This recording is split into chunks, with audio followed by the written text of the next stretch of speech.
Bismillahirrahmanirrahim. Assalamualaikum warahmatullahi wabarakatuh. Alhamdulillahirrabbilalamin. Assalatu wassalamu ala asrafil anbiya wal mursalin wa ala alihi wa sahbihi ajma'in. Asyhadu an la ilaha illallah, asyhadu anna Muhammadan abduhu wa rasuluh.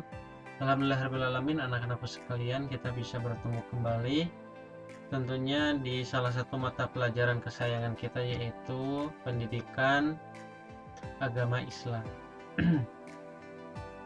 Insya Allah pada kesempatan kali ini kita akan belajar masuk ke pelajaran 3 mengenai Asmaul Husna.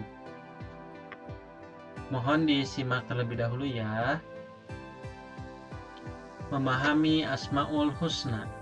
Arif dan teman-temannya sedang antri ingin menyetorkan hafalan Asmaul Husna kepada Ustadz. Sudahkah kalian menghafal Asmaul Husna? Asmaul Husna adalah nama-nama yang baik bagi Allah. Allah senang terhadap hamba-hambanya yang berdoa dengan menyebut Asmaul Husna. Adapun materi pada pembelajaran kali ini yaitu makna tentang Al-Basir, Al-Adil, dan Al-Azim. Yang pertama, makna Al-Basir. Al-Basir berarti maha melihat. Allah mampu melihat segala sesuatu di muka bumi ini, baik yang tampak maupun yang tersembunyi. Allah dapat melihat sesuatu yang tidak dapat kita lihat, seperti jin dan malaikat, yang merupakan makhluk gaib, termasuk kita jika bersembunyi dimanapun. Allah Subhanahu wa Ta'ala berfirman dalam Al-Quran, surat Al-Hadid ayat keempat, yang artinya, dan Dia bersama kamu di mana saja kamu berada, dan Allah mengetahui apa yang kamu perbuat.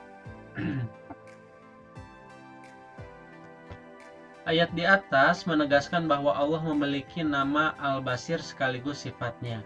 Semua perbuatan manusia yang dilakukan dimanapun, Allah pasti melihatnya.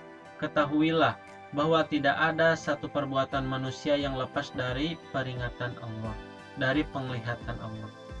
Semua manusia mendapat catatan amal di akhirat kelak. Semua yang diucapkan dan dilakukan dicatat oleh malaikat, baik catatan amal baik maupun catatan amal buruk. Tidak ada satupun perbuatan yang lepas dari catatan malaikat. Catatan amal itu akan dihitung dan ditimbang untuk menentukan tempat seorang hamba. Adapun orang yang timbangan kebaikannya lebih banyak dari keburukannya, ia akan bahagia hidup di surga. Sebaliknya, orang yang timbangan keburukannya lebih banyak, ia akan hidup sengsara di neraka. Selanjutnya, makna Al-Adil. Al-Adil artinya Allah Maha Adil. Adil adalah tidak memihak kepada salah satu, tidak bertindak berat sebelah, dan memperlakukan sama terhadap semua hambanya.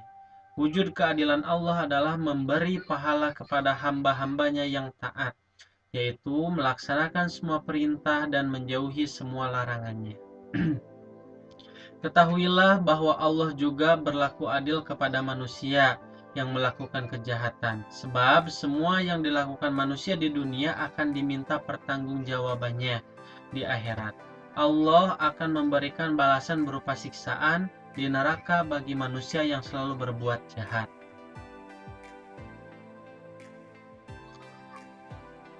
Allah berfirman di dalam surat Al-An'am ayat 115, yang artinya, dan sempurna firman Tuhanmu Al-Quran dengan benar dan adil.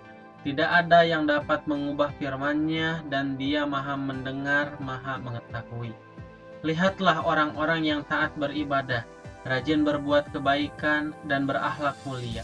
Hidup mereka tenang dan bahagia karena mereka mendapat kasih sayang Allah. Semua itu adalah balasan atas kebaikan yang telah dilakukan mereka.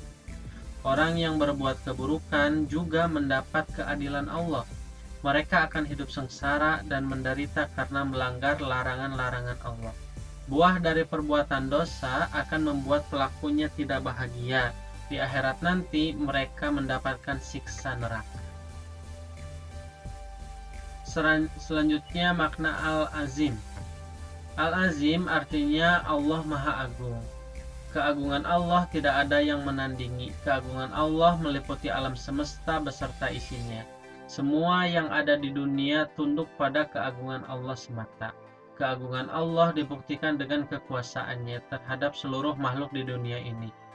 Meskipun makhluk itu besar dan kuat, tidak ada yang dapat menandingi kekuasaan Allah. Perhatikan terjadinya pergantian siang dan malam, begitu juga pergantian musim kemarau dan musim hujan. Semua itu adalah bukti keagungan Allah. Manusia sebagai makhluknya tidak akan mampu mengubahnya. Allah berfirman di surat yang artinya miliknya lah apa yang ada di langit dan apa yang ada di bumi. Dan dialah yang maha agung, maha besar. Ayat di atas menegaskan tentang kekuasaan Allah di alam semesta. Langit, bumi, dan segala yang ada di dalamnya adalah milik Allah. Semua itu merupakan bukti bahwa Allah Maha Tinggi dan Maha Agung. Allah lah yang berhak disembah oleh seluruh makhluk. Sebagai umat Islam, kita harus mengakui keagungan Allah, yaitu dengan cara tunduk dan patuh pada perintahnya. Salah satu caranya adalah dengan menjaga dan memelihara alam di sekitar kita. Kita tidak boleh merusak atau menghancurkannya agar mendapat perlindungan Allah yang Maha Agung.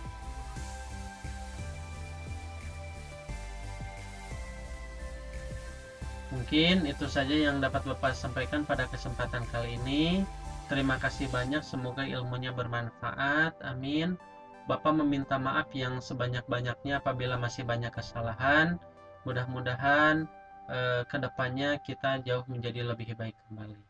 Sumber bahan ajarnya Bapak mengambil dari buku Pendidikan Agama Islam dan Budi Pekerti, Kementerian Pendidikan dan Kebudayaan, edisi revisi Jakarta, Kementerian Pendidikan dan Kebudayaan tahun 2017. Kemudian dari website http Ruang Pendidikan. Sama ketika pertemuan pertama dan kedua juga Bapak mengambil dari sumber kedua ini. Mohon maaf sebelumnya belum sempat Bapak ubah. Akhirul kalam. Wabillahi taufiq wal hidayah. Wassalamualaikum warahmatullahi wabarakatuh.